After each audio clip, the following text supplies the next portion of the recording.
Mga kabida, isang magandang oras po sa lahat at welcome po sa aking channel. Naku po, meron pong ulat po, mga kabida, ito hong Bangko Sentral ng Pilipinas, kung saan po mga kabida, bumagsak po ang kumpiyansa po mga kabida ng mga dayuhang mamumuhunan po dito ho sa ating bansa mga kabida. Katunayan nga bumagsak po ito hong foreign direct investment po sa bansa. Ano po itong foreign direct investment o FDI po mga kabida? Ito po yung investment na nanggaling po sa ibang bansa. Halimbawa po, meron pong foreign car company, gusto hong magtayo po mga kabida ng manufacturing plant po dito sa Pilipinas.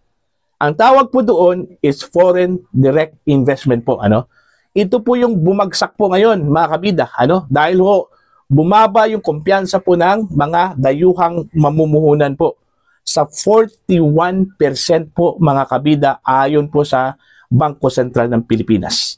Eto, babasahin ko lang po itong balita ang balita ngayon po mga kabida.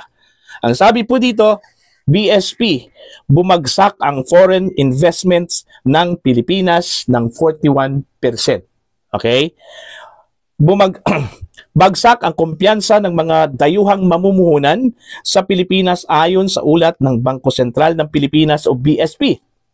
Bumaba ng 41% ang foreign direct investments o FDI noong August 2025. Mula sa $830 million noong August 2024, lumagapak ito sa $494 million ngayong taon, dulot ng pagbawas ng mga kumpanyang banyaga sa pagpapautang sa kanilang lokal na sangay. Ang nitong debt instruments ay bumagsak ng halos 74% mula sa $553 million pababa sa $145 million. Ayon kay John Paulo Rivera ng Philippine Institute for Development Studies o PIDS, nangangahulugang nagiging mas maingat ang mga banyagang kumpanya dahil sa mataas na interest rate, mabagal na pag-unlad ng ekonomiya at hindi malinaw na polisiya sa loob ng bansa. Ang sabi po niya dito, domestically, the Philippines is facing policy uncertainty and slower government spending which may have weakened investor confidence. Okay? Sa unang 8 buwan ng 2025, umabot na sa $5.2 billion ang kabuuang PDI inflow. Malayo pa sa target na $10 billion ngayong taon.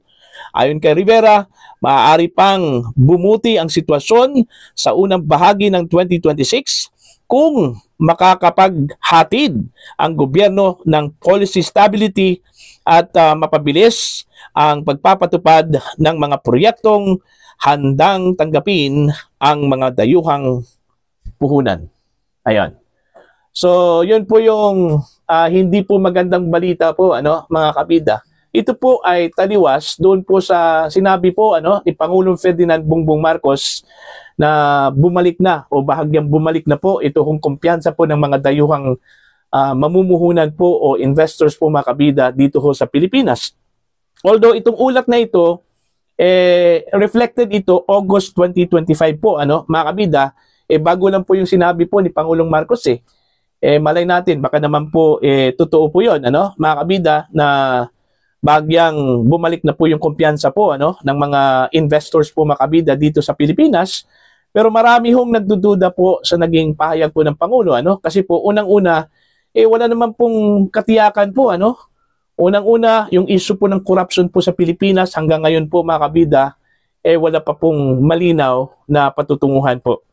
Kasi hanggang ngayon, wala pa pong nakakasuhan po mga kabida, wala pa pong nakulong, Inaasahan po natin yung sinabi po mga kabida ni Secretary Vince Dizon po ng Department of Public Works and Highways na meron na pong makukulong ngayong buwan po ng Disyembre, ngayong Pasko. Okay? Aasahan po natin yan kasi hanggang ngayon, kung pagbabatayan po natin yung pacing po makabida ng investigasyon po ng ICI, although nakapag-submit na po sila ng mga initial reports at recommendation, pero hanggang recommendation lang po, na kakasuhan daw nila ito hong mga nasangkot po dito ho sa issue po ng corruption sa flood control projects po, mga kabida. Okay? Meron ngang mga pangalan na binanggit, na inirekomenda for filing of cases po dyan po sa Office of the Ombudsman. Pero yung inaasahan po, makabida, na mga personalidad, na dapat pong i-indict, wala pa po, mga kabida. Kaya nga, yun yung tinatawag ho nilang uncertainty doon ho sa investigasyon po ng ICI, kung talaga bang meron po silang balls, na i-connect ito hong issue po ng corruption doon po sa totoong mastermind, yung totoong nagmulimbat talaga ng pera, mga kabida. Hindi yung mga small players lang po. Dapat yung mga big time, yung mga major players po dito ho sa corruption, sa flood control projects, ang dapat po sampahan po ng kaso, mga kabida. At hindi pa po yan napapatunayan po ng ICI. Kasi gaya ng sinabi ko po, hanggang rekomendasyon lang po sila, ngayon, mga kabida. Wala pa pong kinasuhan ang Office of the Ombudsman. I think nasa stage of preliminary investigation pa po, sa Office of the Ombudsman, ito hong mga isinabmit po na reports at saka recommendation po ng Independent Commission for Infrastructure po, mga kabida. Okay? Meron ngang separate investigation, ito pong Senate Blue Ribbon Committee, pero hindi ko po alam, mga kabida, kung saan papunta ito hong investigasyon po ng Senate Blue Ribbon Committee, Okay?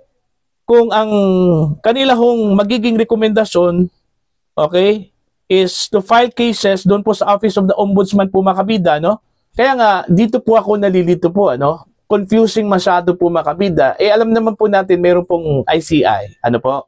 Tsaka yung magiging findings po ng ICI po, mga kabida, at yung kanila hong rekomendasyon, ay isasubmit po yan nila doon po sa Office of the Ombudsman, po, Ito naman pong Senate Blue Ribbon Committee, ganun din po yun. Kung ano man yung magiging findings po nila, mga kabida, dito ho sa kanilang investigasyon, laban ho dito sa corruption po, sa flood control projects, isasubmit din nila yan sa Office of the Ombudsman for filing of appropriate charges po, Kaya nga, confusing. Ano po ang mangyayari po kung dalawa ho ang magpa-file po ng kaso, same persons, okay? Same individuals po, mga kabida. So, dapat po linawin po ito, mga kabida, ng dalawang mga institusyon po na nag-iimbestiga ho dito sa flood control projects po, Okay? At pangalawa po, eto, dapat bilis-bilisan po nila ito hong pacing po ng investigasyon po, lalong-lalo na po ng ICI, mga kabida. Okay?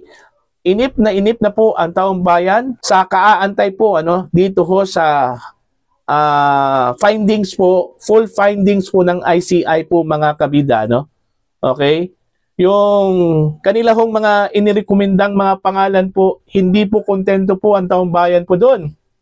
Meron po silang hinahanap po at inaantay, na ire-rekomenda po ng ICI. Pero hanggang ngayon, wala pa po, Okay? Pero abangan po natin to, kasi po, sa panig po ng Senate Blue Ribbon Committee, iimbitahan po nila, mga kabida, ito kong si dating House Speaker Martin Romualdez at 17 mga mambabatas po, hindi ko po alam kung pumayag na po sila, na pumunta po ng Senado para ho sa Senate Blue Ribbon hearing po, mga kabida. Kasi meron kasing interparliamentary courtesy yan, okay? So, ang ginawa po ng Senate Blue Ribbon Committee, yung imbitasyon po, idinaan po nila sa head po ng House of Representatives, who is the Speaker of the House, mga kabida. Okay? Kahit na po idinaan po nila doon po sa House of Representatives, na magdedepende pa rin yon sa mga subject doon po sa imbitasyon. Sa mga mababatas po, mga kabida, kung sila po ay papayag na dumalo po doon, sa Senate. Okay? Kagaya ho sa ginawa po, mga kabida, ni Congressman Toby Chanco, Actually, yung pagpunta po ni Chanco po, mga kabida, galing po sa kanya hong desisyon po yon, ano? Hindi po siya pinwersa po makabida para lang po dumalo po doon, ano? Okay? So, wala akong problema po doon sa kanya kasi personal, ano yon, decision po niya na dumalo po doon at maging resource person po, ano, mga kabida. Ewan ko lang po dito sa ibang mga mamabatas po na iniimbitahan po ngayon, ano, kung dadalo ba sila o hindi. So, magdedepende pa rin ito kung pacing po ng investigasyon po ng Senado sa kooperasyon po ng mga taong iniimbitahan po nila, kabida, no? So, yun po, no? So, pagdating ho sa action po ng gobyerno sa pagsugpo po makabida sa corruption, ano, dito sa Pilipinas, medyo hindi pa po kumbinsido po, ano, yung mga mamumuhunan po dito sa Pilipinas. Kasi yun ngang mga negosyante po sa ating bansa po makabida, medyo nababagalan po, ano, ito hong Philippine Chamber of Commerce and Industry, ano po, mga kabida. Inip na po. Kasi po, wala pa pong nakasuhan eh. Okay? Wala pa pong nakulong. Okay? Antayin po natin itong sinabi po ni Secretary Vince Dizon, ano, ng DPWH na meron pong makukulong ngayong buwan po ng Disyembre po makabida, no? Doon daw sa kulungan po magpapasko ito hong mga sangkot po makabida sa flood control projects. Okay? So, hopefully, ito hong projection po, ano, ni Mr. Rivera na baka po bumawi po ang Pilipinas po makabida, yung foreign direct investment po ay babalik po doon ho sa dati. Okay? Mga kabida, hopefully mangyayari yan sa susunod po na taon. Kung meron pong action, konkretong action na gagawin po ito hong Marcos administration laban ho dito sa issue po ng corruption po, mga kabida.